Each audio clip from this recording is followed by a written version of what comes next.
Hello Guten tag ഇഷ് ഹൈസ്യാനു. ഇന്ന് നമ്മൾ നോക്കാൻ പോകുന്നത് വെക്സൽ പ്രപ്പോസിഷൻ ആണ്. ഓക്കെ, നമ്മൾ അക്യൂസേറ്റീവിലും അതുപോലെ തന്നെ ഡാറ്റീവിലും കുറേ പ്രപ്പോസിഷൻ പഠിച്ചിട്ടുണ്ട്. അതല്ലാണ്ട് വരുന്ന ഒരു തരം പ്രപ്പോസിഷൻ ആണ് വെക്സൽ പ്രപ്പോസിഷൻ. അതെന്താണെന്ന് നോക്കിയാലോ. ഓക്കെ, വെക്സൽ പ്രപ്പോസിഷൻ എന്ന് വെച്ച് കഴിഞ്ഞാൽ ചേഞ്ചിങ് പ്രപ്പോസിഷൻ എന്നാണ് അർത്ഥം. ഓക്കെ, അത് അക്യൂസേറ്റീവ് കേസിലും അതുപോലെ തന്നെ ഡാറ്റീവ് കേസിലും ഒരുപോലെ ആക്ട് ചെയ്യും. ഓക്കെ, അക്യൂസേറ്റീവ് എന്ന് പറയുമ്പോൾ ആ സെൻറ്റൻസിൽ എന്തെങ്കിലും ഒരു ആക്ഷൻ നടന്നിരിക്കണം, എന്നാൽ മാത്രമാണ് അത് അക്യൂസേറ്റീവ് കേസ് ആവുള്ളൂ. ഡാറ്റീവ് കേസ് ആവണമെങ്കിൽ അത് പൊസിഷൻ അല്ലെങ്കിൽ ലൊക്കേഷൻ പറയുന്നതിനായിരിക്കാം, ഇല്ലെങ്കിൽ ആക്ഷൻ നടക്കാത്തൊരു സിറ്റുവേഷൻ. അങ്ങനെയാണെങ്കിലാണ് ആ കേസ് എന്താവുള്ളൂ, ഡാറ്റീവ് കേസ് ആവുള്ളൂ. അപ്പോൾ നമുക്കിനി ഏതൊക്കെയാണ് വെക്സൽ പ്രപ്പോസിഷൻ എന്ന് നോക്കാം. വെക്സൽ പ്രപ്പോസിഷൻ 9 എണ്ണമാണ് വരുന്നത്. ഓക്കെ, ഇന്നെന്ന് വെച്ച് കഴിഞ്ഞാൽ നമ്മുടെ ഇംഗ്ലീഷിലെ ഇൻ എന്നർത്ഥം. അന്നെന്ന് വെച്ച് കഴിഞ്ഞാൽ ബൈ അല്ലെങ്കിൽ അറ്റ് അല്ലെങ്കിൽ ഓൺ. ഔഫ് എന്ന് വെച്ച് കഴിഞ്ഞാൽ ഓൺ. യൂബർ എന്ന് വെച്ച് കഴിഞ്ഞാൽ എബവ് എന്നാണ് മീനിങ്. ഫോർ എന്ന് വെച്ച് കഴിഞ്ഞാൽ ഇൻ ഫ്രണ്ട്. ഹിൻറ്റർ എന്ന് വെച്ച് കഴിഞ്ഞാൽ ബിഹൈൻഡ്. ഓക്കെ, ഉണ്ടർ എന്ന് വെച്ച് കഴിഞ്ഞാൽ അണ്ടർ. നെയ്ബർ എന്ന് വെച്ച് കഴിഞ്ഞാൽ നിയർ. സുഷ് എന്ന് വെച്ച് കഴിഞ്ഞാൽ ഇൻ ബിറ്റ്വീൻ. ഇനി ഇത് വെച്ചിട്ടുള്ള എക്സാമ്പിൾസ് നോക്കാം. അപ്പോൾ നമുക്കിനി വെക്സൽ പ്രപ്പോസിഷൻ വെച്ചിട്ടുള്ള എക്സാമ്പിൾസ് നോക്കാം. ഓക്കെ, ആദ്യത്തെയാണ് ഔഫ്. ഔഫ് എന്ന് വെച്ച് കഴിഞ്ഞാൽ മുകളിൽ എന്നാണ് അർത്ഥം വരുന്നത്. ഓക്കെ, ഇഷ് സ്റ്റെല്ലെ ദി ഫ്ലാഷെ ഔഫ് ദെൻ ടിഷ് എന്ന് വെച്ച് കഴിഞ്ഞാൽ ഞാൻ ബോട്ടിൽ ടേബിളിൻ്റെ മുകളിൽ വെച്ചു. ഓക്കെ, അപ്പോൾ ഓൺ എന്ന് പറയുന്ന ഒരു മീനിങ് ആണ് വരുന്നത് അല്ലേ. ഓണിന് നമ്മൾ ഉപയോഗിക്കുന്ന പ്രപ്പോസിഷൻ ആണ് ഔഫ്. ഓക്കെ, അപ്പോൾ ഇവിടെ വെർബ് എന്ന് പറയുന്നത് എന്താണ്, സ്റ്റെല്ലൻ എന്ന് പറയുന്നതാണ്. ഓക്കെ, അപ്പോൾ അത് നമ്മൾ സബ്ജക്റ്റിനനുസരിച്ച് വെർബിനെ നമ്മൾ എന്ത് ചെയ്തു, കോൺജുഗേറ്റ് ചെയ്തു. അത് കഴിഞ്ഞിട്ട് നമ്മുടെ ഒബ്ജക്റ്റ് ആയിട്ട് വരുന്നത് എന്താണ്, ദി ഫ്ലാഷ് ആണ്. അതിനുശേഷം നമ്മൾ എന്ത് ഉപയോഗിച്ചു, പ്രപ്പോസിഷൻ ഉപയോഗിച്ചു. അപ്പോൾ ഈ കേസ് എന്ന് പറയുന്നത് ഒരു മൂവ്മെൻ്റ് ഉണ്ട് അല്ലേ, അല്ലെങ്കിൽ ഒരു ആക്ഷൻ നടക്കുന്നുണ്ട്, കാരണം ഒരാൾ പ്രവൃത്തി ചെയ്യുന്നുണ്ട്. അപ്പോൾ അങ്ങനത്തെ സിറ്റുവേഷൻ വരുമ്പോൾ നമ്മൾ ആ കേസിനെ അക്യൂസേറ്റീവ് ആക്കിയിട്ടാണ് എഴുതുക. അപ്പോൾ ഔഫ് എന്ന് പറയുന്നത് എന്ത് പ്രപ്പോസിഷൻ ആയിട്ട് എടുത്തു, അക്യൂസേറ്റീവ് പ്രപ്പോസിഷൻ ആയിട്ട് എടുത്തു. അപ്പോൾ അത് കഴിഞ്ഞ് വരുന്നത് എന്തിലായിരിക്കണം, അക്യൂസേറ്റീവിലായിരിക്കണം. ഓക്കെ, അപ്പോൾ ടിഷിൻ്റെ ആർട്ടിക്കിൾ എന്ന് പറയുന്നത് ദറാണ്. അത് അക്യൂസേറ്റീവ് ആകുമ്പോൾ എന്താവും, ദേനാവും. ഇനി നമുക്ക് ഡാറ്റീവ് എക്സാമ്പിൾ വരുന്ന ഒരു കേസ് നോക്കാം. ദി ഫ്ലാഷെ സ്റ്റേറ്റ് ഔഫ് ദെയിം ടിഷ് എന്ന് വെച്ച് കഴിഞ്ഞാൽ ബോട്ടിൽ ടേബിളിൻ്റെ മുകളിൽ ഇരിക്കുന്നു. ഓക്കെ, അവിടെ ഇപ്പോൾ ഒരു ആക്ഷൻ നടക്കുന്നില്ല അല്ലേ. അപ്പോൾ ആ കേസ് എന്ത് കേസാണ്, ഡാറ്റീവ് കേസാണെന്ന് നമുക്ക് മനസ്സിലായി. അതിനുശേഷം നമ്മൾ എന്ത് ചെയ്താൽ ആദ്യം സബ്ജക്റ്റ് ചെയ്ത് ദി ഫ്ലാഷ് എന്ന് പറയുന്നതാണ് ഇവിടെ സബ്ജക്റ്റ്. അതിനുശേഷം സ്റ്റേൻ എന്ന് പറയുന്ന ടു സ്റ്റാൻഡ് എന്ന് പറയുന്ന വെർബാണ്. അത് നമ്മൾ സബ്ജക്റ്റിനനുസരിച്ച് കോൺജുഗേറ്റ് ചെയ്യുക. അതിനുശേഷം നമ്മൾ എന്ത് ഉപയോഗിച്ചു, പ്രപ്പോസിഷൻ ഉപയോഗിച്ചു. ഇത് ഞാൻ പറഞ്ഞു ഡാറ്റീവ് കേസാന്ന് പറഞ്ഞു. അതുകൊണ്ട് അത് കഴിഞ്ഞ് വരുന്നത് എന്തിലായിരിക്കണം, ഡാറ്റീവിലായിരിക്കണം. അപ്പോൾ ടിഷിൻ്റെ ആർട്ടിക്കിൾ എന്താണ്, ദറാണ്. ദർ ഡാറ്റീവ് കേസ് ആകുമ്പോൾ അതെന്താവും, ദേമോ. അപ്പോൾ ദി ഫ്ലാഷ് സ്റ്റേറ്റ് ഔഫ് ദെയിം ടിഷ്. ഓക്കെ, അടുത്തത് നോക്കാം. അടുത്തത് അന്ന്. അന്നെന്ന് വെച്ച് കഴിഞ്ഞാൽ അടുത്ത് അല്ലെങ്കിൽ ഓൺ എന്ന് പറയുന്ന അർത്ഥമാണ് വരുന്നത്. ഓക്കെ, സി ഹെങ്ഡ് ദസ് ബിൽ അൺ ദി വാൾ എന്ന് വെച്ച് കഴിഞ്ഞാൽ അവൾ പിക്ചർ വാളിൽ തൂക്കി എന്നാണ് അർത്ഥം. ഓക്കെ, അതിൽ സബ്ജക്റ്റ് ആയിട്ട് വരുന്നത് എന്താണ്, അവളാണ് അല്ലേ. അന്നെന്ന് വെച്ച് കഴിഞ്ഞാൽ അടുത്ത്. അപ്പം അന്നാണ് നമ്മുടെ ഇവിടുത്തെ പ്രപ്പോസിഷൻ. അപ്പോൾ അവളാണ് പിക്ചർ എവിടെ തൂക്കുന്നത്, വാളിൽ തൂക്കുന്നത്. അവിടെ ഒരു ആക്ഷൻ അല്ലെങ്കിൽ ഒരു മൂവ്മെൻറ്റ് നടക്കുന്നുണ്ട് അല്ലേ. അപ്പോൾ അത്തരം കേസ് നമ്മൾ എന്തിലാക്കി എഴുതണം, അക്യൂസേറ്റീവിലാക്കിയിട്ട് വേണം എഴുതാൻ. അപ്പോൾ സി ഹാങ്ഡ് ദസ് ബിൽ, അതിനുശേഷം നമ്മൾ എന്ത് ഉപയോഗിച്ചു, പ്രപ്പോസിഷനായ അന്ന് ഉപയോഗിച്ചു. വാളിൻ്റെ ആർട്ടിക്കിൾ എന്ന് പറയുന്നത് ദി വാണ്ടാണ്. ഓക്കെ, ദി എന്നുള്ളത് അക്യൂസേറ്റീവ് ആകുമ്പോഴും എന്ത് തന്നെയാണ്, ദി ആണ്. അപ്പോൾ അൺ ദി വാണ്ട്. ഇനി ആ സെയിം സെൻറ്റൻസ് തന്നെ ഡാറ്റീവ് ആകുമ്പോൾ എന്താണെന്ന് നോക്കാം. ദസ് ബിൽ ഹെങ്ഡ് അൺ ദർ വാണ്ട് എന്ന് വെച്ച് കഴിഞ്ഞാൽ പിക്ചർ വാളിൽ തൂങ്ങിക്കിടക്കുന്നു. അവിടെ ഒരു മൂവ്മെൻറ്റ് ഇല്ല, അത് ഓൾറെഡി അവിടെ ഫിക്സഡ് ആയിട്ട് കിടക്കുകയാണ്. ഓക്കെ, അപ്പം അത്തരം കേസ് നമ്മൾ എന്തിലായിട്ട് പറയണം, ഡാറ്റീവിലായിട്ട് വേണം പറയാൻ. ഓക്കെ, അപ്പോൾ ദസ് ബിൽ എന്ന് പറയുന്നതാണ് സബ്ജക്റ്റ്. ഹാങ്ങൻ എന്ന് പറഞ്ഞു കഴിഞ്ഞാൽ ടു ഹാങ് എന്ന് പറയുന്ന വെർബാണ്. അത് നമ്മൾ സബ്ജക്റ്റിനനുസരിച്ച് കോൺജുഗേറ്റ് ചെയ്തു. അതിനുശേഷം നമ്മൾ എന്ത് ഉപയോഗിച്ചു, പ്രപ്പോസിഷൻ ഉപയോഗിച്ചു. ഇനി ദി വാണ്ട് എന്നുള്ളത് ഡാറ്റീവ് ആവുന്ന സമയത്ത് ദി എന്താവും, ദറാവും. അപ്പോൾ അൺ ദർ വാണ്ട്. ഇനി നമുക്ക് അടുത്ത വെക്സൽ പ്രപ്പോസിഷൻ വെച്ചിട്ടുള്ള എക്സാമ്പിൾസ് നോക്കാം. അടുത്തതാണ് നേബൻ. നേബൻ എന്ന് വെച്ച് കഴിഞ്ഞാൽ അടുത്ത് എന്നാണ് മീനിങ്. ഓക്കെ, സെൻറ്റൻസ് നമുക്ക് നോക്കാം. ഇഷ് ലേഗെ ദേൻ ബാൽ നേബൻ ദി ലാംബെ എന്ന് വെച്ച് കഴിഞ്ഞാൽ ഞാൻ ബോള് ലാമ്പിൻ്റെ അടുത്തേക്ക് വെച്ചു. ഓക്കെ, അവിടെ ഒരു മൂവ്മെൻറ്റ് ഉണ്ട് അല്ലേ. മൂവ്മെൻറ്റ് ഉള്ള കാരണം അതെന്ത് കേസിലാക്കി നമ്മൾ എഴുതണം, അക്യൂസേറ്റീവ് കേസിലാക്കിയിട്ട് വേണം എഴുതാൻ. ഓക്കെ, അപ്പോൾ ഇഷ് ലേഗെ ദേൻ ബാൾ, അതിനുശേഷം നമ്മൾ എന്ത് ഉപയോഗിച്ചു, പ്രപ്പോസിഷൻ ആയിട്ടുള്ള നേബൻ ഉപയോഗിച്ചു. അതിനുശേഷം വരുന്നത് എന്തിലായിരിക്കണം, accusative കേസിലായിരിക്കണം. Okay, ലാമ്പിൻ്റെ article the lamp തന്നെയാണ്. അത് അക്യൂസേറ്റീവ് ആകുമ്പോൾ ചേഞ്ച് ഒന്നുമില്ല. അതുകൊണ്ട് തന്നെ ഇഷ് ലേഗെ ദേൻ ബാൽ നേബൻ ദി ലാംബെ എന്ന് വരും. ഓക്കെ, ഇനി ഇത് ഡാറ്റീവ് ആകുമ്പോൾ എങ്ങനെ വരിക നോക്കാം.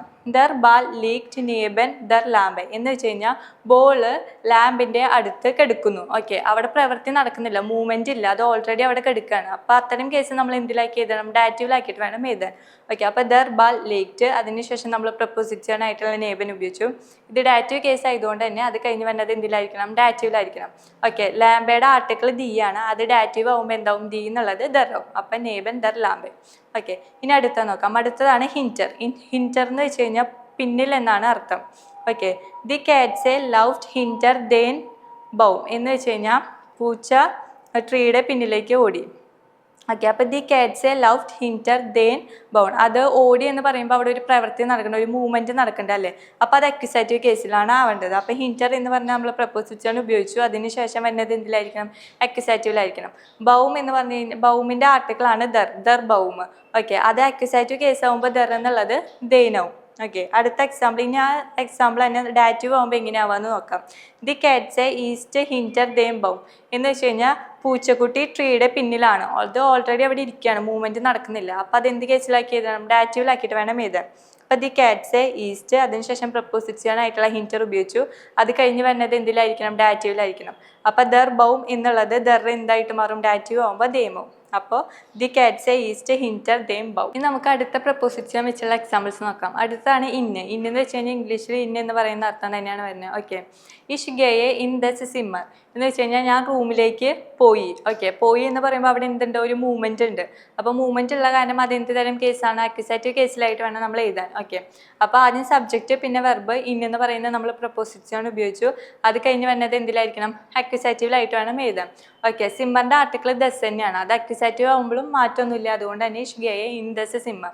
ഓക്കെ, ഇനി അടുത്ത എക്സാമ്പിൾ നമുക്ക് നോക്കാം. ഇഷ് ബിൻ ഇൻ ദേം സിമ്മർ എന്ന് വെച്ച് കഴിഞ്ഞാൽ ഞാൻ റൂമിലാണ്.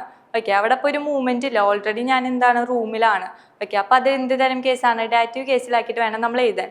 ഓക്കെ, അപ്പോൾ ഇഷ് ബിൻ, അതിനുശേഷം നമ്മൾ പ്രപ്പോസിഷൻ ആയിട്ടുള്ള ഇന്ന് ഉപയോഗിച്ചു, അത് ഡാറ്റീവിൻ്റെ കേസിലായിട്ട് നമ്മൾ എഴുതണതുകൊണ്ട് ഇത് കഴിഞ്ഞ് വരുന്നത് എന്തിലായിരിക്കണം? ഡാറ്റീവിലായിരിക്കണം. അപ്പോൾ സിമ്മറിൻ്റെ ആർട്ടിക്കിൾ എന്ന് പറയുന്നത് ദസ് ആണ്, ദസ് എന്നുള്ള ഡാറ്റീവ് ആവുമ്പോൾ എന്താവും? ദേമാവും. അപ്പോൾ ഇഷ് ബിൻ ഇൻ ദേം സിമ്മർ. ഇനി അടുത്തത് നോക്കാം. അടുത്തതാണ് ഉണ്ടർ. ഉണ്ടർ എന്ന് വെച്ച് കഴിഞ്ഞാൽ അണ്ടർ, താഴെ എന്നൊക്കെ ഒരു അർത്ഥമാണ് വരുന്നത്. ഓക്കെ, ദി കാറ്റ്സ് ലവ്ഡ് ഉണ്ടർ ദേൻ ടിഷ് എന്ന് വെച്ച് കഴിഞ്ഞാൽ പൂച്ച ടേബിളിൻ്റെ അടിയിലേക്ക് ഓടി. ഓക്കെ, അപ്പോൾ ഓടി എന്ന് പറയുമ്പോൾ അവിടെ എന്താണ്? ഒരു മൂവ്മെൻറ്റ് ഉണ്ടാവുന്നുണ്ട്, അല്ലെങ്കിൽ ഒരു ആക്ഷൻ അവിടെ നടക്കുന്നുണ്ട്. അപ്പോൾ അത് എന്ത് തരം കേസിലാണ് വരിക? അക്യൂസേറ്റീവ് കേസിലാണ് വരിക. അപ്പോൾ സബ്ജക്റ്റും വെർബും നമ്മൾ എഴുതി, ദി കാറ്റ്സ് ലവ്ഡ്, അതിനുശേഷം നമ്മൾ പ്രപ്പോസിഷൻ ആയിട്ടുള്ള ഉണ്ടർ എഴുതി. ഇത് അക്യൂസേറ്റീവ് കേസ് ആയതുകൊണ്ട് അത് കഴിഞ്ഞ് വരുന്നത് എന്തിലാക്കി എഴുതണം? അക്യൂസേറ്റീവിലായിട്ട് എഴുതണം. ടിഷിൻ്റെ ആർട്ടിക്കിൾ ദർ ആണ്, ദർ എന്നുള്ളത് അക്യൂസേറ്റീവ് ആകുമ്പോൾ എന്താവും? ദേനാവും. അപ്പോൾ ദി കാറ്റ്സ് ലവ്ഡ് ഉണ്ടർ ദേൻ ടിഷ്. ഇനി ആ സെയിം സെൻറ്റൻസ് തന്നെ ഡാറ്റീവിലേക്ക് വരുമ്പോൾ എങ്ങനെ മാറ്റം വരിക നമുക്ക് നോക്കാം. ഓക്കെ, ദി കാറ്റ്സ് സിറ്റ്സ് ഉണ്ടർ ദേം ടിഷ് എന്ന് വെച്ച് കഴിഞ്ഞാൽ പൂച്ച ടേബിളിൻ്റെ അടിയിൽ ഇരിക്കുകയാണ്. ഓക്കെ, ഓൾറെഡി അവിടെ ഇരിക്കുകയാണ്, അതിന് മൂവ്മെൻ്റ് ഒന്നും ഇല്ല. അപ്പോൾ അത് എന്ത് തരം കേസിലാക്കിയിട്ട് വേണം നമ്മൾ പറയാൻ? ഡാറ്റീവ് കേസിലാക്കിയിട്ട് വേണം പറയാൻ. അപ്പോൾ ദി കാറ്റ്സ് സിറ്റ്സ് ഉണ്ടർ എന്ന് പറഞ്ഞാൽ നമ്മൾ പ്രപ്പോസിഷൻ ഉപയോഗിച്ചു, അത് കഴിഞ്ഞ് വരുന്നത് എന്തിലാക്കി പറയണം? ഡാറ്റീവിലാക്കി പറയണം. അപ്പോൾ ടിഷിൻ്റെ ആർട്ടിക്കിൾ എന്താണ്? ദർ ആണ്, അത് ഡാറ്റീവ് ആകുമ്പോൾ എന്താവും? ദേമോ. അപ്പോൾ ദി കാറ്റ്സ് സിറ്റ്സ് ഉണ്ടർ ദേം ടിഷ്. ഇനി നമുക്ക് അടുത്ത വെക്സൽ പ്രപ്പോസിഷൻ വെച്ചിട്ടുള്ള എക്സാമ്പിൾസ് നോക്കാം. അടുത്താണ് യൂബർ. യൂബർ എന്ന് വെച്ച് കഴിഞ്ഞാൽ ഫോർ എന്നാണ് അർത്ഥം. സ്പ്രിങ് ടു യൂബർ ദേൻ ടിഷ് എന്ന് വെച്ച് കഴിഞ്ഞാൽ അവൻ ടേബിളിൻ്റെ മുകളിലേക്ക് ചാടി. ഓക്കെ, അപ്പോൾ അവിടെ എന്തുണ്ട്? ഒരു മൂവ്മെൻറ്റ് നടക്കുന്നുണ്ട്. അപ്പോൾ മൂവ്മെൻറ്റ് നടക്കുന്ന കാരണം ആ കേസ് നമ്മൾ എന്തിലാക്കി എഴുതണം? അക്യൂസേറ്റീവിലാക്കിയിട്ട് വേണം എഴുതാൻ. അപ്പോൾ സ്പ്രിങ് ടു, അതിനുശേഷം നമ്മൾ പ്രപ്പോസിഷൻ ആയിട്ടുള്ള യൂബർ ഉപയോഗിച്ചു, അത് കഴിഞ്ഞ് വരുന്നത് എന്തിലാക്കി എഴുതണം? അക്യൂസേറ്റീവിലാക്കി എഴുതണം. ടിഷിൻ്റെ ആർട്ടിക്കിൾ എന്ന് പറയുന്നത് ദർ ആണ്, ആ ദർ എന്നുള്ളത് അക്യൂസേറ്റീവ് ആകുമ്പോൾ എന്താവും? ദേനാവും. അപ്പോൾ സ്പ്രിങ് ടു യൂബർ ദേൻ ടിഷ്. ഇനി നമുക്ക് വേറൊരു സെൻറ്റൻസ് ഡാറ്റീവ് കേസിൽ എങ്ങനെയാണെന്ന് നോക്കാം. ദർ ഫോൾഗൽ ഫ്ലീക്ക് ടു യൂബർ ദേം സൗണ്ട് എന്ന് വെച്ച് കഴിഞ്ഞാൽ ബേർഡ് എന്താണ്? ഫെൻസിൻ്റെ മുകളിലൂടെ പറന്നു എന്നാണ് സെൻറ്റൻസിൻ്റെ അർത്ഥം. അപ്പോൾ ഇവിടെ പറന്നു എന്ന് പറയുമ്പോൾ നമുക്ക് അവിടെ മൂവ്മെൻ്റ് ഒന്നും ഇല്ല. ഓക്കെ, അപ്പോൾ അത് എന്ത് കേസിലാക്കി എഴുതണം? ഡാറ്റീവിലാക്കിയിട്ട് വേണം എഴുതാൻ. അപ്പോൾ ദർ ഫോൾഗൽ ഫ്ലീക്റ്റ് യൂബർ എന്ന് പറഞ്ഞ പ്രപ്പോസിഷൻ ഉപയോഗിച്ചു, അത് കഴിഞ്ഞ് വരുന്നത് എന്തിലാക്കി എഴുതണം? ഡാറ്റീവിലാക്കി എഴുതണം. സൗണ്ട് എന്ന് പറയുന്നത് ഫെൻസ് എന്നാണ് അർത്ഥം. ഓക്കെ, അതിൻ്റെ ആർട്ടിക്കിൾ ദർ ആണ്, ദർ എന്നുള്ളത് ഡാറ്റീവ് ആകുമ്പോൾ എന്താവും? ദേമോ. ഓക്കെ, ഇനി അടുത്തത് നോക്കാം. അടുത്തതാണ് സുഷൻ. സുഷൻ എന്ന് വെച്ച് കഴിഞ്ഞാൽ ബിറ്റ്വീൻ എന്നാണ് അർത്ഥം. C gate Sushan the stool എന്ന് വെച്ച് കഴിഞ്ഞാൽ അവൾ സ്റ്റൂളിൻ്റെ ഇടയിലേക്ക് പോയി എന്നാണ് അർത്ഥം. അവിടെ പോയി എന്ന് പറയുമ്പോൾ അവിടെ എന്തുണ്ട്? സെൻറ്റൻസിൻ്റെ മൂവ്മെൻറ്റ് ഉണ്ട്. അപ്പോൾ അത് നമ്മൾ എന്തിലാക്കി എഴുതണം? അക്യൂസാറ്റീവിലാക്കിയിട്ട് വേണം എഴുതാൻ.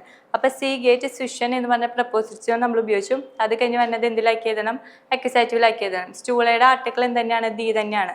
അത് അക്യൂസാറ്റീവ് ആകുമ്പോൾ ചേഞ്ച് വരില്ല. അതുകൊണ്ട് തന്നെ സി ഗേറ്റ് സ്വിഷൻ ദി സ്റ്റൂളൻ. അടുത്തത് ഡാറ്റീവ്. സി സ്റ്റേറ്റ് സ്വിഷൻ ദെയിം സ്റ്റൂളൻ എന്ന് വെച്ച് കഴിഞ്ഞാൽ അവൾ സ്റ്റൂളിൻ്റെ ഇടയിൽ എന്താണ് നിൽക്കുകയാണ് എന്നാണ് പറയുന്നത്. അവിടെ എന്താണ് മൂവ്മെൻറ്റ് ഇല്ല. മൂവ്മെൻറ്റ് ഇല്ലാത്ത കാരണം അല്ലെങ്കിൽ ഒരു ആക്ഷൻ അവിടെ നടക്കാത്ത കാരണം അത് എന്ത് കേസാണ്? ഡാറ്റീവ് കേസാണ്. അപ്പോൾ സി സ്റ്റേറ്റ് സ്വിഷൻ ദെയിം സ്റ്റൂളൻ. ഇനി ലാസ്റ്റത്തെ വെക്സൽ പ്രപ്പോസിഷൻ ആണ് ഫോർ. ഫോർ എന്ന് വെച്ച് കഴിഞ്ഞാൽ ഇൻ ഫ്രണ്ട് ഓഫ് എന്നാണ് അർത്ഥം. സി പാർക്ക്ഡ് ദസ് ഔട്ട് ഓഫ് ഫോർ ദസ് ഹൗസ് എന്ന് വെച്ച് കഴിഞ്ഞാൽ അവൾ കാറ് വീടിൻ്റെ മുന്നിൽ എന്ത് ചെയ്തു? പാർക്ക് ചെയ്തു എന്നാണ് അർത്ഥം. ഓക്കെ, അപ്പോൾ സി പാർക്ക്ഡ് ദസ് ഔട്ട് ഓഫ് ഫോർ എന്ന് പറഞ്ഞ പ്രപ്പോസിഷൻ നമ്മൾ ഉപയോഗിച്ചു. അത് കഴിഞ്ഞാൽ ഹൗസിൻ്റെ ആർട്ടിക്കിൾ ദസ് ആണ്. ഇത് അക്യൂസാറ്റീവ് കേസാണ് അല്ലേ? അപ്പോൾ ദസ് എന്നുള്ളതിന് ചേഞ്ച് ഒന്നും വരില്ല. അതുകൊണ്ട് തന്നെ ഫോർ ദസ് ഹൗസ്. ഇനി അത് എന്താണ്? ഡാറ്റീവ് കേസ് ആകുമ്പോൾ എങ്ങനെയാണ് വരിക നോക്കാം. ദസ് ഔട്ട് ഓഫ് സ്റ്റേറ്റ് ഫോർ ദെയിം ഹൗസ് എന്ന് വെച്ച് കഴിഞ്ഞാൽ കാർ എന്താണ്? വീടിന് മുന്നിൽ പാർക്ക് ചെയ്തിരിക്കുകയാണ് അല്ലെ? നിൽക്കുകയാണ്. അവിടെ മൂവ്മെൻറ്റ് ഇല്ല അല്ലെങ്കിൽ ഒരു ആക്ഷൻ അവിടെ നടക്കുന്നില്ല. അപ്പോൾ അത് എന്ത് കേസാണ്? ഡാറ്റീവ് കേസാണ്. നമ്മൾ ദസ് ഔട്ട് ഓഫ് സ്റ്റേറ്റ് ഫോർ എന്ന് പറഞ്ഞ പ്രപ്പോസിഷൻ ഉപയോഗിച്ചു. അത് കഴിഞ്ഞ് വന്നത് എന്തിലാക്കണം? ഡാറ്റീവിലാക്കണം. അപ്പോൾ ഹൗസിൻ്റെ ആർട്ടിക്കിൾ എന്ന് പറയുന്നത് എന്താണ്? ദസ് ആണ്. ദസ് എന്നുള്ളത് ഡാറ്റീവ് ആകുമ്പോൾ എന്താവും? ദെയിം ആവും. അപ്പോൾ ദസ് ഔട്ട് ഓഫ് സ്റ്റേറ്റ് ഫോർ ദെയിം ഹൗസ്. അപ്പോൾ ഇത്രയാണ് വെക്സൽ പ്രപ്പോസിഷനിൽ വരുന്നത്. അപ്പോൾ ഇതുപോലെയുള്ള വീഡിയോസായിട്ട് ഞങ്ങൾ ഇനിയും വരുന്നതായിരിക്കും. അതുവരെയും ചൂസ്.